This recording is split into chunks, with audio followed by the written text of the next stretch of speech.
తెలంగాణ రాష్ట్రం వచ్చిన తర్వాత మాజీ ముఖ్యమంత్రి చంద్రశేఖరరావు గారు తెలంగాణ రెవెన్యూ రికార్డ్స్ కానీ గత పాలకులు పాటించిన విధానాలు కానీ చేసిన చట్టాలు లోపభూయిష్టంగా ఉన్నాయి. ఇవి ఏమాత్రం ప్రయోజనకరంగా లేవు. ఈ చట్టాలను అన్నిటిని మార్చాలి. దానికోసం నా మెదడునంతా రంగరించి 80,000 పుస్తకాలు చదివి ఒక అద్భుతమైన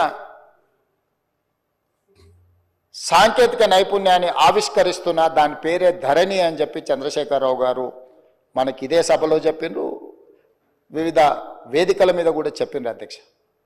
దీనికి సంబంధించిన కొన్ని అంశాలు నేను నిజంగానే ఒక మంచి చట్టం, ఒక మంచి ఆలోచన, ఒక సాంకేతిక నైపుణ్యాన్ని రంగరించి, ఎందుకంటే ఐటీ రంగంలో విదేశాలలో చదువుకొని వచ్చిన నా అంత ఐటీ నిపుణుడే లేడని కల్వకుంట్ల తారక రామారావు గారు, తెలంగాణ ఉద్యమకారుడిగా తెలంగాణ సమాజంలో ఉన్న సమస్యలను అన్నిటినీ అవసోపాన పట్టిన ప్రతి భూ సమస్యకు నేను పరిష్కారం చూపిస్తా అని మాజీ ముఖ్యమంత్రి వర్యులు కల్వకుంట్ల చంద్రశేఖరరావు గారు పదే పదే మాట్లాడుతూ ప్రస్తావిస్తున్నప్పుడు నేను కూడా ఒక సందర్భంలో భ్రమలకు లోనైనా, పర్వాలేదు ఈ విషయంలో అయినా మాజీ ముఖ్యమంత్రి గారు, మాజీ ఐటీ శాఖ మంత్రి గారు ఒక మంచి విధానాన్ని తీసుకొచ్చి ధరణి ద్వారా శాశ్వతమైన సమస్యల్ని పరిష్కరిస్తారని, ఆ ధరణి నిజంగానే వీరు కొత్తగా కనిపెట్టినరేమని ఈ సందర్భంగా మీ ద్వారా శాసనసభ రికార్డులకే కాకుండా తెలంగాణ సమాజానికి కొంత సమాచారాన్ని విశ్లేషణ ద్వారా నేను చెప్పాలనుకుంటున్నా అధ్యక్ష.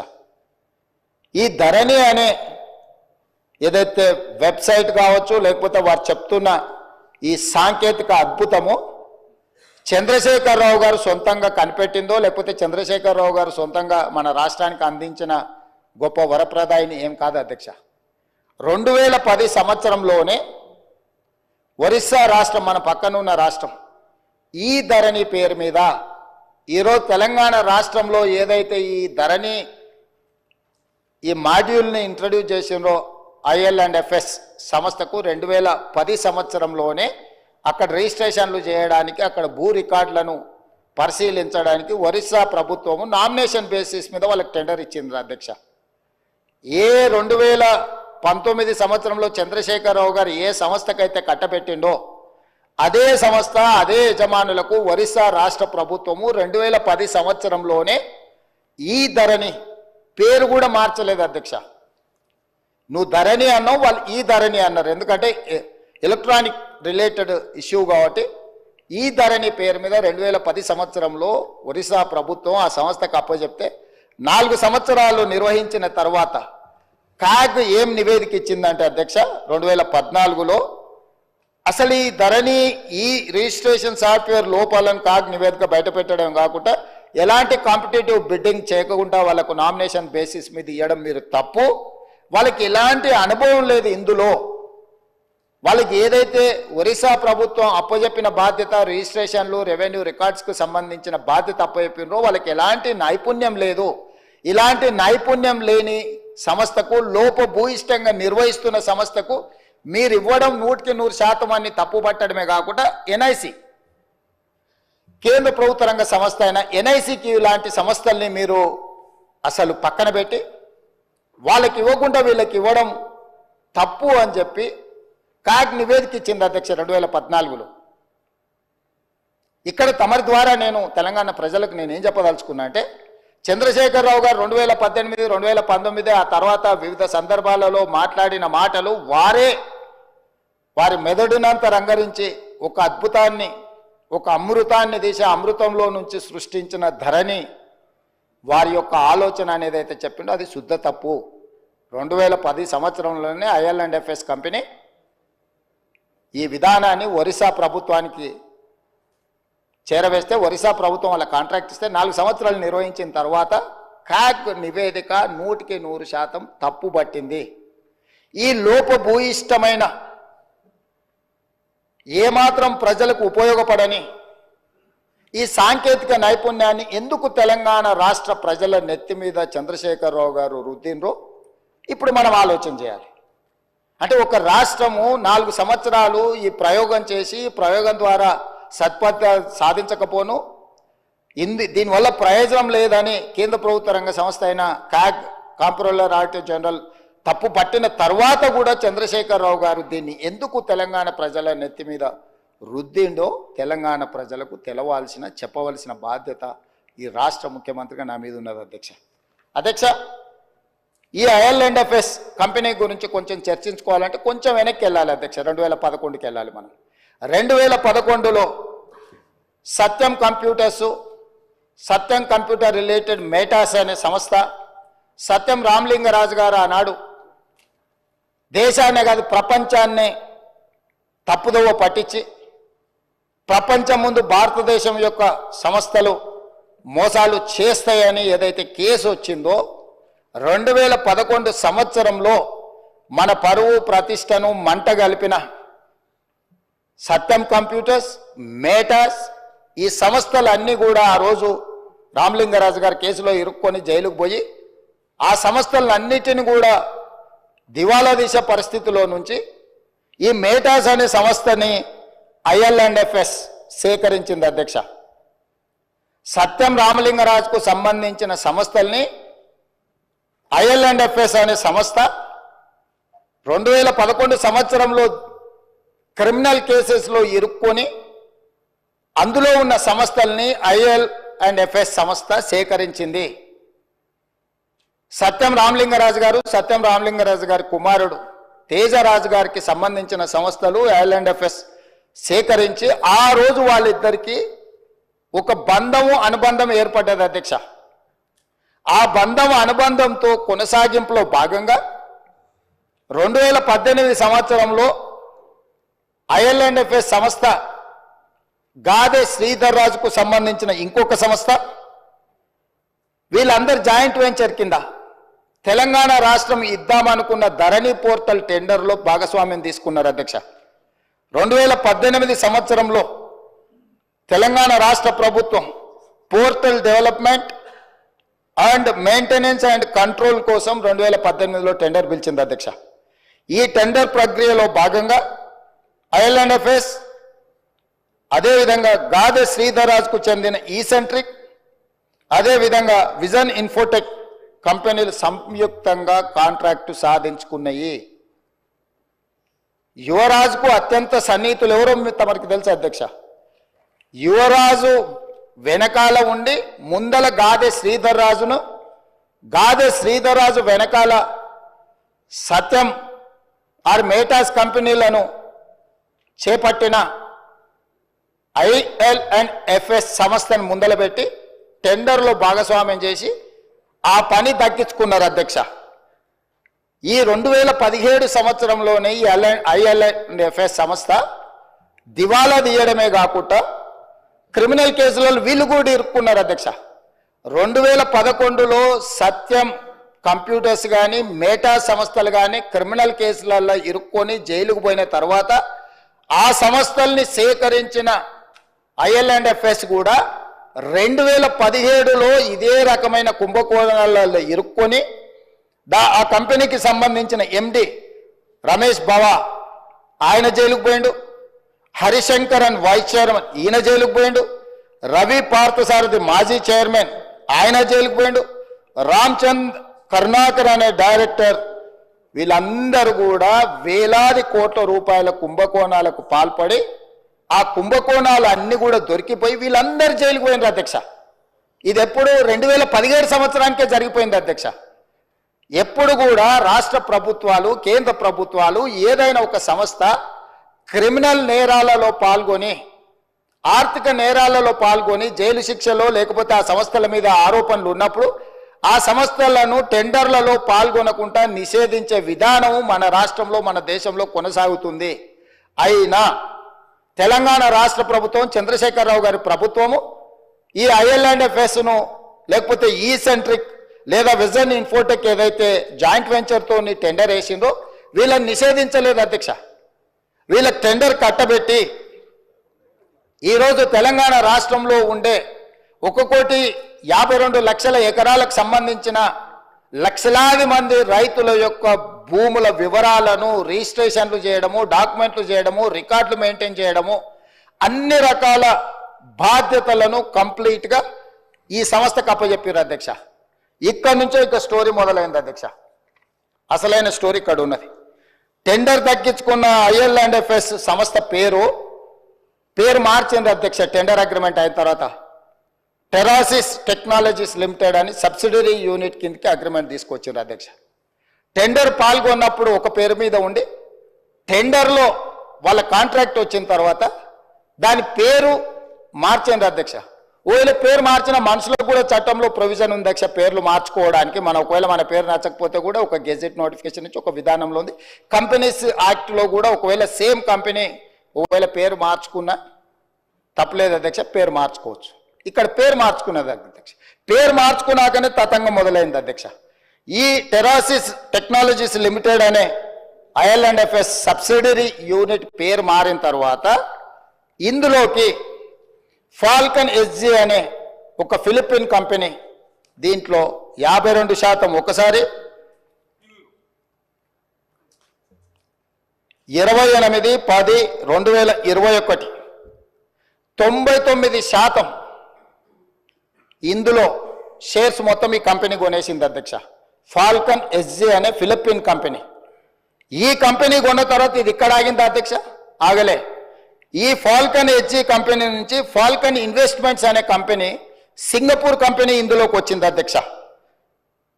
ఈ కంపెనీ అంటే ఏదైతే ఫాల్కన్ SG పేరు మీద 99% ఉందో ఆ 99% షేర్ని ఫాల్కన్ ఇన్వెస్ట్మెంట్ అనే సింగపూర్ కంపెనీ దీంట్లోకి వచ్చింది అధ్యక్ష. 1% మిగిలిపోయింది కదా అధ్యక్ష. ఆ 1% గాదే శ్రీధర్ రాజు ఎవరైతే ఉన్నారో ఆ 1% అతను కొన్నాడు అధ్యక్ష. 1% ఈ కంపెనీలో షేర్ కొన్న గాదే శ్రీధర్ రాజు ఈ కంపెనీకి CEOగా మారిండు అధ్యక్ష. అంటే యువరాజు గారి మిత్రులు ఏ రకంగా ఇందులోకి తెర వెనుక నుంచి లోపలికొచ్చి దీన్ని మొత్తం తమ చేతిలోకి ఏ రకంగా తీసుకున్నారో గాదే శ్రీధర్ రాజు గారిని ఈ ఫాల్కన్ ఇన్వెస్ట్మెంట్ ఈ కంపెనీకి ఓనర్ను అంటే CEO చేసేసి వ్యవహారం మొత్తం గాదే శ్రీధర్ రాజు చేతికి అప్పచెప్పారు అధ్యక్ష. ఇది ఇక్కడ కూడా ఆగిందా అంటే లేదు అధ్యక్ష. ఫాల్కన్ ఇన్వెస్ట్మెంట్స్ మళ్ళీ వాళ్ళ దగ్గర ఉన్న 99% షేర్లని 100% కింద మొత్తం అంటే మొత్తం వాళ్ళకు ఉన్న మొత్తాన్ని మళ్ళీ అమ్మిండ్రు అధ్యక్ష. దాంట్లోకి ఎవరు వచ్చారు అధ్యక్ష? Sparrow Investments, GW Sky Private Limited, Hillbrook Investments వీళ్ళు ఒకవైపు వచ్చిండ్రు అధ్యక్ష. అది వీ యజమానులు ఎవరయ్యా అంటే రాహుల్ గోస్వామి, ఆనంద్ కుమార్ వీళ్ళందరు ఓనర్లు అధ్యక్ష. ఈ 3 కంపెనీల నుంచి మళ్ళీ హిల్బ్రూక్ ఇన్వెస్ట్మెంట్స్ నుంచి కొనుక్కున్న company gateway fund to LP అనే ఇంకొక సంస్థ వచ్చింది అధ్యక్ష. దాంట్లో నుంచి మళ్ళీ స్పారో ఇన్వెస్ట్మెంట్స్ నుంచి కొనుక్కున్న దాంట్లో గేట్వే ఫండ్ టు LLP ఇందులోకి వచ్చారు అధ్యక్ష. అంటే అల్లిబిల్లి కంపెనీలు అన్నిటిని పెట్టుకుంటూ ఈ కంపెనీలన్నిటి ద్వారా చివరికి వాళ్ళు ఎక్కడికి చేరింది అధ్యక్ష?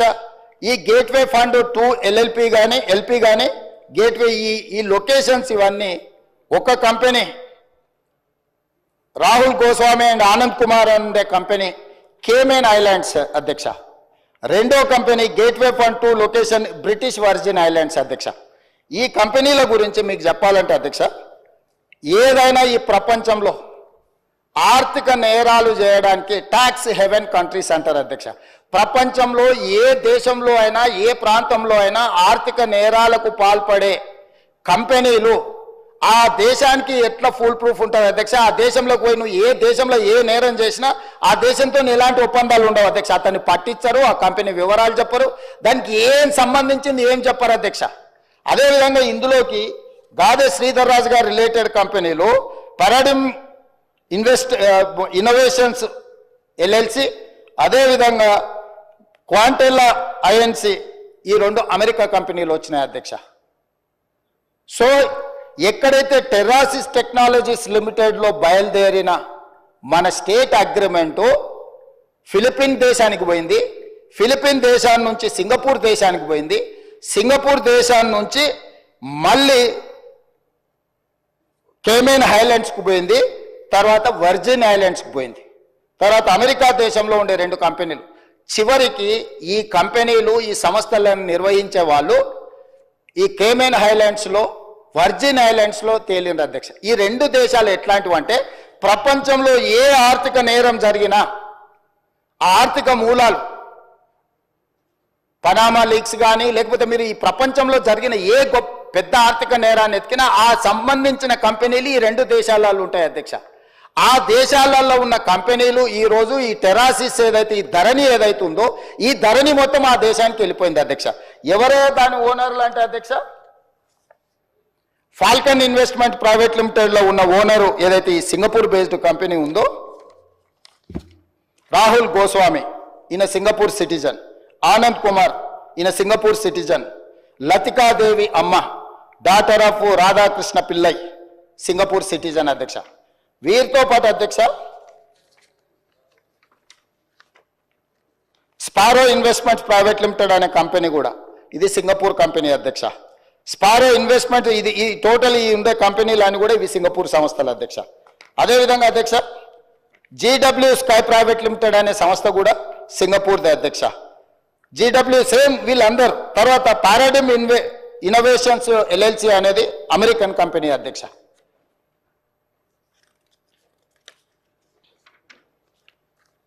అదేవిధంగా హిల్ బ్రూక్ ఇన్వెస్ట్మెంట్స్ అనే లిమిటెడ్ అనే కంపెనీ పేరు చెప్పిన కదా అధ్యక్ష, వర్జిన్ ఐలాండ్స్ బ్రిటిష్ అధ్యక్ష. అదేవిధంగా క్వాంటెలా ఐఎన్సీ అని చెప్పిన కదా అధ్యక్ష, ఇది అమెరికా కంపెనీ అధ్యక్ష.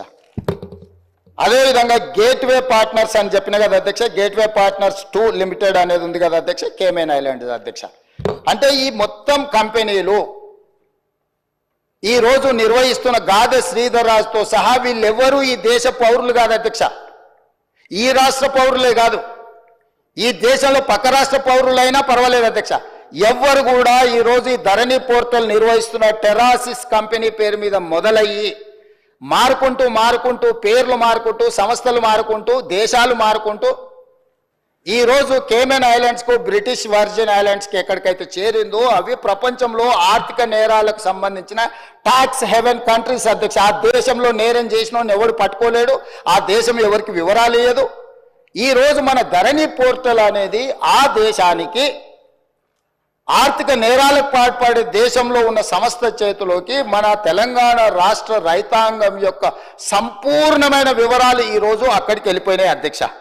ఇది ఘనత వహించిన 80,000 పుస్తకాలు చదివిన తన మెదడంతా రంగరించి తయారు చేసిన అమెరికాకి వెళ్ళి ఐటీలో లక్షల కోట్ల రూపాయలు సంపాదించే ఉద్యోగాన్ని వదులుకొని తెలంగాణను ఉద్ధరిద్దామని వచ్చేసిన the great IT and industries mister Kalvakuntla Taraka Ramarao గారి నేతృత్వంలో పిలిచిన ఈ టెండర్ ఏ సంస్థ పిలిచింది అధ్యక్ష? TSTS, Telangana state technology centre ఆ సర్వీసెస్. అది ఎవరు ఆధ్వర్యంలో? ఐటీ మినిస్టర్ ఆధ్వర్యంలో ఉంటుంది అధ్యక్ష. రెవెన్యూ డిపార్ట్మెంట్కు సంబంధించిన వ్యవస్థను నిర్వహించడానికి టెండర్ పిలవడానికి టిఎస్టిఎస్కి ఇస్తే టిఎస్టిఎస్ టెండర్ పిలిచి ఆ శాఖ మంత్రి కేటీఆర్ గారు ఈరోజు వీళ్ళందరూ ఇప్పుడు నేను చదివి వినిపించిన వాళ్ళు గాదె శ్రీధర్ రాజు, రాహుల్ గోస్వామి, ఆనంద్ కుమార్ ఇట్లాంటి విదేశీ పౌరులు విదేశీ సంస్థల చేతుల్లో ఉన్న కంపెనీలో ధరణి పోర్టల్ పెట్టడంతో పూర్తిగా భద్రంగా ఎవరికి తెలియకుండా ఇదొక కాంట్రాక్చువల్ అగ్రిమెంట్ అధ్యక్ష. రెవెన్యూ డిపార్ట్మెంట్కు భూ యజమాని అయిన నాకు మా ఇద్దరికి సంబంధించిన వ్యవహారం అధ్యక్ష. రెవెన్యూ డిపార్ట్మెంట్లో సిసిఎల్ఏ దగ్గర నా వివరాలు ఉండాలి. నాకు ఆ సంస్థ రెవెన్యూ శాఖకు మాత్రమే సంబంధం ఇది అధ్యక్ష. నాకిచ్చే పాస్బుక్ అయినా నాకిచ్చే ఏ కాగితమైనా పహానీ అయినా ఏదైనా రెవెన్యూ శాఖలో నిర్వహించి రెవెన్యూ శాఖకు సంబంధించిన ప్రభుత్వ అధికారులకు నాకు మధ్యలో ఉన్న ఒప్పందాన్ని ఈరోజు ఒక డిజిటల్ వెబ్సైట్ను నిర్వహించే నెపం మీద ఈ రాష్ట్రంలో ఉన్న అందరి సమాచారాన్ని తీసుకెళ్ళి 2020 అక్టోబర్ వీరు మొదలుపెట్టింది నా నియోజకవర్గంలో అధ్యక్ష. ఈ ధరణి పోర్టల్ని ఆనాడు నేను పార్లమెంట్ సభ్యుడిగా బాధ్యత వహిస్తున్న మల్కాజ్గిరి పార్లమెంటు నియోజకవర్గంలో అక్టోబర్ 29, 2020 నాడు మూడుచింతలపల్లిలో ధరణి పోర్టల్ని మొట్టమొదట చంద్రశేఖరరావు గారు ప్రారంభించారు అధ్యక్ష. ఆ రోజు నుంచి ఈ రోజు వరకు ఈ ధరణికి సంబంధించిన వివరాలను ధరణి పోర్టల్ నిర్వహణ, మన భూములు, మన లావాదేవీలు, మన భూములకు సంబంధించిన సంపూర్ణ సమాచారము ఈరోజు ట్యాక్స్ హెవెన్ కంట్రీస్లో ఉన్న వ్యక్తులు ఈ దేశ పౌరులుగాని వాళ్ళ చేతిలో గాదె శ్రీధర్ రాజు చేతిలో, రాహుల్ గోస్వామి చేతిలో, ఆనంద్ కుమార్ చేతిలో, లకితా దేవమ్మ చేతిలోకి వెళ్ళిపోయింది అధ్యక్ష. అధ్యక్ష, నేను మిమ్మల్ని అడుగుతున్నా అధ్యక్ష, రెవెన్యూ శాఖకు నాకు సంబంధించిన సమాచారం, మా ఇద్దరి మధ్యలోనే ఉండాల్సిన సమాచారము, ఈ సమాచారం అంతా తీసుకెళ్లి ఇతర దేశాలలో ఆర్థిక నేరాలలో ఇరుక్కపోయిన కంపెనీలు, ఐఎల్ఎండ్ ఎఫ్ఎస్ కానీ లేకపోతే సత్యంతో ఉన్న రిలేషన్ కానీ, ఆ కంపెనీలో ఉన్న ఎండీలు, వైస్ చైర్మన్లు లేకపోతే డైరెక్టర్లు అందరూ 2017లోనే ఆర్థిక నేరాలకు పాల్పడి వేల కోట్ల రూపాయల కుంభకోణాలలో పాల్పడి జైళ్లలో ఉన్న సంస్థకు చంద్రశేఖరరావు గారు అప్పచెప్పి ఈ తెలంగాణ రైతాంగ సంపూర్ణ సమాచారాన్ని దేశాలు దాటిచ్చింది అధ్యక్ష. ఇవాళ డేటా మీకు తెలుసు కదా అధ్యక్ష ఎంత విలువైందో. ఒక రిజిస్ట్రేషన్ చేయాలంటే అధ్యక్ష నా ఆధార్ కార్డ్ నెంబర్ ఇవ్వాలి, నా బ్యాంకు ఖాతా ఇవ్వాలి, నా టెలిఫోన్ నెంబర్ ఇవ్వాలి. ఇవాళ ఇవన్నీ కూడా ఎన్క్రిప్షన్ అంటే ఒక సీక్రెట్ కోడ్లో ఉండాలి. ఒకవేళ ఆ వెబ్సైట్ నిర్వహించే వాళ్ళు చూడాలనుకున్నా కూడా కనిపించకూడదు అధ్యక్ష. కానీ క్లియర్గా వాళ్ళ దగ్గర డేటా కనిపిస్తుంది అధ్యక్ష. ఈ రోజు ఈ నిర్వహణలో ఈ రాష్ట్రంలో 2020 నుంచి ఇప్పటి వరకు జరిగిన ప్రతి ట్రాన్సాక్షన్కు సంబంధించిన ఆధార్ కార్డు, బ్యాంకు ఖాతా నెంబర్, టెలిఫోన్ నెంబర్ అన్ని వివరాలు ఈ రోజు పూర్తిగా క్రిస్టల్ క్లియర్గా వాళ్ళ చేతులకు వెళ్ళిపోయి ఇతర దేశాలు, దేశ సరిహద్దులు దాటిపోయి ఇతర దేశాలు, ఆర్థిక నేరాలకు పాల్పడుతున్న దేశాలకు మన రాష్ట్రంలో ఉన్న సంపూర్ణమైన రెవెన్యూ సమాచారం అని తెలిపోయింది అధ్యక్ష. ఇది ఎంత తీవ్రమైన నేరం అంటే ఈ నేరానికి శిక్ష అనేది ఏ స్థాయిలో విధించాలనో చట్టాలన్నిటిని కూడా చదవాల్సిన పరిస్థితి ఈరోజు ఈ రాష్ట్రంలో చంద్రశేఖరరావు గారు కల్పించారు అధ్యక్ష. అధ్యక్ష, ఈరోజు ఇంత నమ్మకంగా ఒక ప్రభుత్వం మీద నమ్మకం ఉండి ప్రజలు తమ సంపూర్ణమైన సమాచారాన్ని ప్రభుత్వం దగ్గర పెడితే ఆ ప్రభుత్వంలో ఉన్న పెద్దలు ఆ నమ్మకాన్ని వమ్ము చేసి తెలంగాణ ప్రజలకు ద్రోహం చేసి మోసం చేసి సంపూర్ణ సమాచారాన్ని క్రిమినల్ కేసెస్ ఎదుర్కొంటున్న కంపెనీల చేతులకి సంపూర్ణంగా సమాచారాన్ని బదిలీ చేసిందంటే దీని మీద ఏ రకమైన విచారణ చేయాలనో తెలంగాణ సమాజం ఆలోచించాలి, ప్రతిపక్షాలు అందరూ కూడా ఆలోచించాలి అధ్యక్ష. అధ్యక్ష, ఈ కంపెనీలు అన్నిటిని కూడా ఏ ఒక్క కంపెనీ కూడా ఈ దేశంది కాదు అధ్యక్ష. ఇవాళ ఈ సాంకేతిక నైపుణ్యం ధరణియో లేకపోతే ఐఎల్ఎండ్ ఎఫ్ఎస్ కాదు అధ్యక్ష. ఎప్పుడో తెలంగాణ రాష్ట్రంలో, ఉమ్మడి రాష్ట్రంలో, ఈ దేశంలోనే ఎన్ఐసి వెబ్ ల్యాండ్ అనే ఒక వెబ్సైట్లో సంపూర్ణమైన ఇట్లాంటి డిజిటల్ వ్యవస్థ కేంద్ర ప్రభుత్వం పరిధిలో ఉన్న ఎన్ఐసి దగ్గర సంపూర్ణంగా ఉంది అధ్యక్ష. ఇవాళ గుడ్ గవర్నెన్స్ మన దగ్గర ఉంది అధ్యక్ష. మనం లక్షలాది రాష్ట్రాల, దేశాల పరీక్షలు మనం నిర్వహిస్తున్నాం అధ్యక్ష. మరి చెన్నారెడ్డి మానవ వనరుల విభాగంలో అద్భుతమైన సాంకేతిక నైపుణ్యం ఉన్న వ్యవస్థ మొత్తం మన ప్రభుత్వంలో ఉంది అధ్యక్ష. మనమే ఇతర దేశాలకు ఆదర్శంగా ఉండేటట్టు, ఇతర రాష్ట్రాలకు ఆదర్శంగా ఉండేటట్టు మనం తీసుకున్న నిర్ణయాలను ఈరోజు పక్కదో పట్టించి కేంద్ర ప్రభుత్వ రంగ సంస్థ అయిన ఎన్ఐసికి కూడా ఇవ్వకుండా గాదే శ్రీధర్ రాజుకు ఈరోజు అప్పచెప్పడం ద్వారా మన సంపూర్ణమైన సమాచారాన్ని ఇతర దేశాలకు పంపించారు అధ్యక్ష. అందుకే నేను అడుగుతున్నా అధ్యక్ష, టెరాసిస్తో మొదలైన ఈ లావాదేవీ టెండర్లో సక్సెస్ అయిన IL&FS సంస్థ నుంచి ఫాల్కన్ ఎడ్జీ సింగపూర్ కంపెనీకి ఎట్లా పోయింది, ఫిలిపిన్ కంపెనీకి ఎట్లా పోయింది, అక్కడ నుంచి ఫాల్కన్ ఇన్వెస్ట్మెంట్స్కి ఎట్లా పోయింది, అక్కడ నుంచి స్పారో ఇన్వెస్ట్మెంట్స్కి ఎట్లా పోయింది, అక్కడ నుంచి JW స్కై ప్రైవేట్ లిమిటెడ్కి ఎట్లా పోయింది, అక్కడ నుంచి గేట్వే ఫండ్ 2 LPకి ఎట్లా పోయింది, అదేవిధంగా హిల్బ్రూక్ ఇన్వెస్ట్మెంట్ సంస్థకి ఎట్లా పోయింది, అదేవిధంగా పారాడిమ్ ఇన్నోవేషన్స్ LLCకి ఎట్లా పోయింది, అదేవిధంగా క్వాంటెల్ INCకి ఎట్లా పోయింది. ఇవన్నీ సంస్థలు టాక్స్ 7 కంట్రీస్ అయిన ఈరోజు కేమెన్ ఐలాండ్స్ కానీ లేకపోతే బ్రిటిష్ ఐలాండ్స్ కానీ ఈ సమాచారం చేరిన తర్వాత ఇంకా అద్భుతమైన ఎన్నికల ముందు చంద్రశేఖరరావు గారు వాదించడమే కాకుండా మేము దీన్ని మార్పు తీసుకొస్తాము అని చెప్తే మమ్మల్ని అందరినీ కూడా బంగాళాఖాతంలో వేయమని వారు తిట్టిండ్రు అధ్యక్ష. అసలు వారు ఒంటి కాళ్ళ మీద ఎగురుతున్నప్పుడు నేను ఆశ్చర్యపోయినా. ఆయన ఎలక్షన్లో ఆయన మేనిఫెస్టో చెప్పుకున్నా, ఆయన ప్రజలకు ఏమైనా చెప్పుకుంటాడు. మా ఎలక్షన్లో మేము ఏం విధి విధానాలతో ప్రజలకు ఒక మంచి పారదర్శకమైన పరిపాలన అందిస్తాం మేము చెప్పినాం. మా మీద కోపము, కారణము, ఆవేశము, వారు ఆవేశంతో ఊగిపోతుంటే ఉపన్యాసాలలో నాకు అర్థం కాలేదు అధ్యక్ష. కొంత ఈరోజు ప్రభుత్వంలోకి వచ్చిన తర్వాత పరిశీలించిన తర్వాత ఎన్ని ప్రభుత్వ భూములు, అది దేవాదాయ భూములు కావచ్చు, లేకపోతే భూదాన్ భూములు కావచ్చు, లేకపోతే ప్రైవేట్ భూముల యజమానుల పేర్లు మార్చే విషయంలో కావచ్చు, వాళ్ళు చేసిన అరాచకం, దురాగతం, దుర్మార్గం ఏ స్థాయిలో ఉంది అని అంటే ఇంకా మనం చెప్పలేనంత స్థాయికి ఈరోజు ఇది చేరింది అధ్యక్ష. అందుకే దానికి ఉదాహరణ కింద నేను చెప్పదలుచుకున్న అధ్యక్ష ఒక 2-3 ఉదాహరణలు. ఏ చట్టం అయితే ఈ టెండర్ అగ్రిమెంట్ ప్రకారం అధ్యక్ష, ఈ టెరాసిస్ కాంట్రాక్ట్ అగ్రిమెంట్ అధ్యక్ష 9.20 అగ్రిమెంట్ క్లాజ్ లో ఉన్నది అధ్యక్ష. ద ఐఏ అంటే implementing agency should to be the best of his efforts, avoid any change in the organization structure proposed for execution of this contract or replacement of any manpower resource appointed.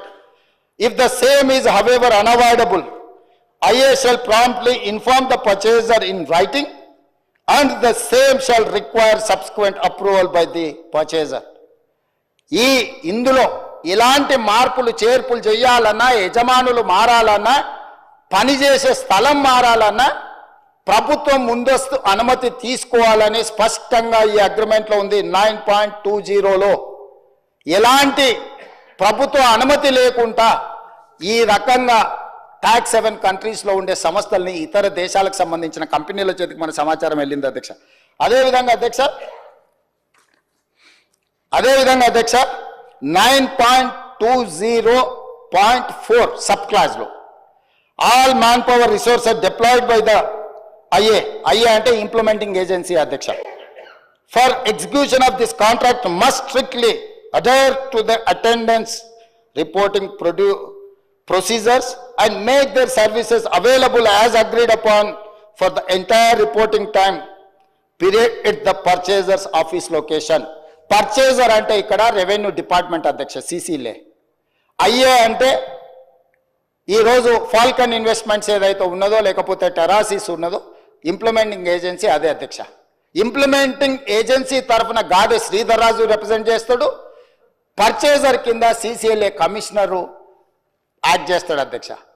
వీళ్ళు ఎవరినైనా ఇందులోకి తేవాలన్నా purchaser దగ్గర అనుమతి తీసుకోవాలి first point. వీళ్ళు ఏ పని చేసినా ఈ సాఫ్ట్వేర్లో కూర్చొని మనం జరుగుతున్న ట్రాన్సాక్షన్స్, మనం జరుగుతున్న రిజిస్ట్రేషన్, మనం మెయింటైన్ చేస్తున్న రెవెన్యూ రికార్డ్స్ అన్ని కూడా పర్చేజర్ లొకేషన్లో అంటే ప్రభుత్వ ఆఫీసులో ఉండి పని చేయాలి అధ్యక్ష ఈ అగ్రిమెంట్ ప్రకారం. కానీ అదే కాకుండా అధ్యక్ష 9.20.6 the IA shall provide and deploy at the purchaser's office location for carrying out the work. ఈ 2 సెక్షన్ల ప్రకారము వాళ్ళు చేస్తున్న పని ఈ టెరాసిస్ అనే సంస్థ రెవెన్యూ శాఖకు సంబంధించిన సిసిఎల్ఏ ఆఫీస్లో కూర్చొని పనిచేయాలి అధ్యక్ష. కానీ ఈరోజు అధ్యక్ష అధికారుల నుంచి నాకు అందుతున్న సమాచారం తెలంగాణ రాష్ట్రంలో ప్రభుత్వ కార్యాలయంలో లేదు, బయట ఉన్నది. పక్క రాష్ట్రం నిర్వహించారు, ఢిల్లీని గుర్గావ్ నుంచి నిర్వహించారు, ఈశాన్య రాష్ట్రాల నుంచి నిర్వహించారు. ఇన్ని ప్రాంతాల నుంచి ఈ రోజు భద్రంగా ఉండాల్సిన నా యొక్క సంపూర్ణమైన సమాచారము నాకు ఈ తెలంగాణ ప్రభుత్వం మీద ఉన్న నమ్మకంతో నా భూములకు సంబంధించిన పూర్తి వివరాలను ప్రభుత్వం దగ్గర పెడితే ఆ ప్రభుత్వము ఆనాటి ముఖ్యమంత్రి సంపూర్ణ సమాచారాన్ని ప్రైవేటు కంపెనీలకు, ప్రైవేటు వ్యక్తులకు, ఈ రాష్ట్రంలో కానోళ్లను, ఈ దేశంలో కానోళ్లను, ఈ దేశంలో లేని కంపెనీలకు, ఈ దేశ పౌరులు కానోళ్లకు అప్పచెప్పి ఈ రోజు ఈ రాష్ట్ర ప్రజల యొక్క నమ్మకాన్ని, విశ్వాసాన్ని కూనీ చేయడమే కాకుండా ఆర్థిక నేరాలకు పాల్పడ్డాడు అధ్యక్ష. దానికోసం ఎంత కఠినంగా వీళ్ళ పట్ల ప్రభుత్వాలు వ్యవహరించాల్సిన అవసరం ఉన్నది అధ్యక్ష. ఇంత విలువైన సమాచారం, ఇంత వివరాలను తీసుకెళ్లి ఇతర దేశాలకు సమాచారాన్ని చేరవేస్తూ ఇవాళ మనం దీన్ని ఎట్లయినా సవరించుకొని దీన్ని ఎట్లయినా బాగు చేసుకోవాలని మా సమాచారాన్ని బయట ఎవరికైనా ఇస్తే కేంద్ర ప్రభుత్వం సవరించిన యాక్ట్ ప్రకారం, డేటా ప్రొటెక్షన్ యాక్ట్ ప్రకారం అధ్యక్ష 2023 దేశ పౌరుల వ్యక్తిగత ఇతర సమాచారం ఏదైనా ఆ వ్యక్తి యొక్క అనుమతి లేకుండా సేకరించడం నేరం, చట్ట విరుద్ధం. అలా సేకరించిన డేటాను చట్టబద్ధంగా ఆ చట్టంలో చెప్పిన వ్యక్తి ప్రకారమే వినియోగించాలి. ప్రభుత్వానికి ప్రజల మధ్య ఉండాల్సిన విశ్వసనీయత లేకుండా నిబంధనలను ఉల్లంఘించారు. Violation of fiduciary relationship between government and citizen. కేంద్ర ప్రభుత్వము వ్యక్తుల సమాచారాన్ని గోప్యంగా ఉంచాలి. వ్యక్తుల సమాచారాన్ని ప్రభుత్వం ఏదైనా పథకం కోసం కానీ ఏదైనా అంశంలో సేకరించినప్పుడు ఆ వ్యక్తి అనుమతి లేకుండా ఆ వ్యక్తికి తెలవకుండా ఎవరికి ఇవ్వకూడదని మన చట్టాలు చెప్తున్నాయి అధ్యక్ష. మరి ఈరోజు లక్షలాది మంది కోట్లాది మంది చేసుకున్న రిజిస్ట్రేషన్లు, డాక్యుమెంట్లు, ఆధార్ కార్డు, బ్యాంకు ఖాతాలు, టెలిఫోన్ నెంబర్లు టోటల్గా చంద్రశేఖరరావు గారు, అదేవిధంగా కల్వకుంట్ల తారక రామారావు గారు, వాళ్ళ అనుంగు సహచరులైన గాద శ్రీధర్ రాజు చేతి ద్వారా రాహుల్ గోస్వామి నుంచి మొదలు పెడితే ఈ రకరకాల వ్యక్తుల చేతులకు ఇతర దేశాలకి సమాచారాన్ని అంతా పంపించారు అధ్యక్ష. ఎందుకు ఈరోజు సంవత్సరం మొత్తం సాంకేతిక నిపుణులతో, రాజకీయ పార్టీలతో, రైతు కూలీ సంఘాలతో ప్రతి ఒక్కరితో ఎందుకు చర్చించినాం అధ్యక్ష? ఇంత తీవ్రమైన నేరం జరగడానికి అవకాశం కలిగించిన ధరణి, చంద్రశేఖరరావు, తారక రామారావు గారి విషయంలో ప్రభుత్వం స్పష్టమైన విధానంతో ముందుకు వెళ్ళాలని మా రెవెన్యూ శాఖ మంత్రి గారు కొన్ని వందల మీటింగులు పెట్టిండు అధ్యక్ష. ఇది ఆషామాషిగా ఈ చట్టం ఈరోజు సభ ముందుకు రాలేదు అధ్యక్ష.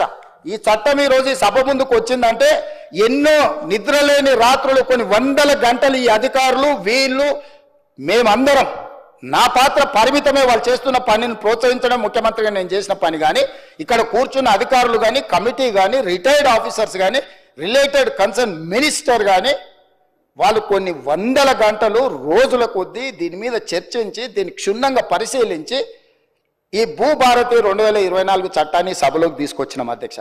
ఈ సభలోకి తెచ్చి దీని పట్ల ఒక మంచి చర్చ జరగడం ద్వారా సంపూర్ణమైన విశ్వాసాన్ని ఇవ్వాలి. మేము వచ్చిన తర్వాత వాళ్ళ కాంట్రాక్టు పూర్తి చేసి ఎన్ఐసికి బదిలీ చేసినాం అధ్యక్ష. నిన్నమననే వాళ్ళకి టెండర్ అగ్రిమెంట్ ఉండి బదిలీ చేయని పరిస్థితుల్లో నాకు తెలిసి ఒక నెల అయినట్టు కేంద్ర ప్రభుత్వానికి సంబంధించిన సంస్థకు ఈ సమాచారాన్ని బదిలీ చేసి ఇవాళ సంస్థ టెరాసిస్ అనే సంస్థ గాదే శ్రీధర్ రాజు ఎన్ఐసికి సహకరిస్తలేడు. ఎందుకంటే ఈ డేటా మొత్తం ట్రాన్స్ఫర్ చేయాలి. ప్రభుత్వ రంగ సంస్థ దాన్ని నిర్వహించాలి అని అంటే తన దగ్గర ఉన్న సమాచారాన్ని మొత్తం ఈ కేంద్ర ప్రభుత్వానికి బదిలీ చేస్తే తప్ప, కేంద్ర ప్రభుత్వ రంగ సంస్థకు బదిలీ చేస్తే తప్ప ఈరోజు అది నిర్వహించలేని పరిస్థితి. ఎందుకు మేము కొంతకాలం మౌనంగా ఉన్నామంటే ఇప్పుడు ఏ మాత్రం ఇందులో ఏ కేసులో ఇంకే విచారణకు ఆదేశిస్తే ఒక్క టాక్స్ హెవెన్ కంట్రీస్లో, కేమెన్ ఐలాండ్స్లో, లేకపోతే వర్జీనియా, బ్రిటిష్ వర్జీనియా ఎక్కడో ఉండి ఒక్క క్లిక్ కొడితే మన దగ్గర ఉన్న సమాచారం మొత్తం క్రాష్ అయిపోతుంది అధ్యక్ష. మన దగ్గర ఉండే సర్వర్లు అన్నిటిని కూడా డౌన్ చేస్తే దీన్ని రిపేర్ చేసుకోవడానికి, రిస్టోర్ చేసుకోవడానికి, లేదా భవిష్యత్తులో రిజిస్ట్రేషన్లు చేసుకోవాలంటే కూడా అది రోజులు పట్టొచ్చు, నెలలు కూడా పట్టొచ్చు అధ్యక్ష. ఇంత కుట్రపూరితంగా ఒక వ్యక్తి చేతిలో యువరాజు గారిని ఆ రాజులు ఇంప్రెస్ చేసి ఉండొచ్చు. యువరాజు గారికి ఆ రాజులు అత్యంత సన్నిహితులు, కుడి భుజం ఎడం భుజం అయి ఉండొచ్చు. కానీ మనందరి సమాచారాన్ని రాష్ట్ర ప్రభుత్వం పూర్తి వివరాలను ఒక వ్యక్తి చేతిలో పెట్టి రాష్ట్రాలనుగా దేశాల సరిహద్దులు దాటిచ్చి ఏ దేశంలో అయితే ఎలాంటి మనం శిక్షలు, ఎలాంటి నేరగాళ్ళను పట్టుకోవడానికి ఒప్పందం లేని దేశాలకు పంపించారు అధ్యక్ష. నేను ఈరోజు మీకు చెప్తున్నా అధ్యక్ష, పార్లమెంట్ సభ్యుడిగా కొన్ని వందల లెటర్లు రాసిన ఆ దేశాలకు నేను మనుషులను పంపించిన, డేటా సేకరించడానికి డబ్బులు కట్టైనా తీసుకురాపోండి అని యుఎస్ నుంచి నా మిత్రులను ఆ దేశానికి పంపించిన అధ్యక్ష. వాళ్ళు ఇవ్వలేదు. నా దగ్గర చాలా వివరాలు ఉన్నాయి అధ్యక్ష. నేను దీని మీద రీసెర్చ్ చేసినప్పుడు వీళ్ళు ఎన్ని రకాల అధ్యక్ష రిజిస్ట్రేషన్స్ అనేటివి డే టైంలో జరుగుతాయి అధ్యక్ష. మనం స్లాట్ బుక్ చేసుకుంటాం నార్మల్గా 10 to 5 or 6, 7 ఒకవేళ అయితే 7, 8 o'clock రిజిస్ట్రేషన్లు అధ్యక్ష. రాత్రి 9 గంటల నుంచి ఉదయం 6 గంటల వరకు కూడా రిజిస్ట్రేషన్లు జరిగిన డాక్యుమెంట్లు ఉన్నాయి అధ్యక్ష. అర్ధరాత్రి పూట ఏ ప్రభుత్వ అధికారి డాక్యుమెంట్లు రిజిస్ట్రేషన్ చేసిండు? అర్ధరాత్రి డాక్యుమెంట్లు రిజిస్ట్రేషన్ చేసే వ్యవస్థ మన రాష్ట్రంలో ఉందా? ఏ చట్టం ప్రకారం అర్ధరాత్రి పూట్ల డాక్యుమెంట్లు ఎగ్జిక్యూట్ అయినాయో ఇవాళ మనం విచారణ చేయాల్సిన అవసరం లేదా అధ్యక్ష? ఎందుకు ఈరోజు వాళ్ళు అక్కడ నించోని, ఎందుకు ఈరోజు చర్చ జరగకుండా భూభారతి 2024 మీద చర్చనే జరగొద్దు, ససే మీద ముఖ్యమంత్రి గారు ఒకవేళ మాట్లాడితే ఈ బండారం బయటపడుతుంది, ఎట్లయినా అడ్డుకోవాలి అని ఎన్ని రకాల ప్రయత్నాలు చేసిండ్రు మీరు చూసిరు కదా అధ్యక్ష.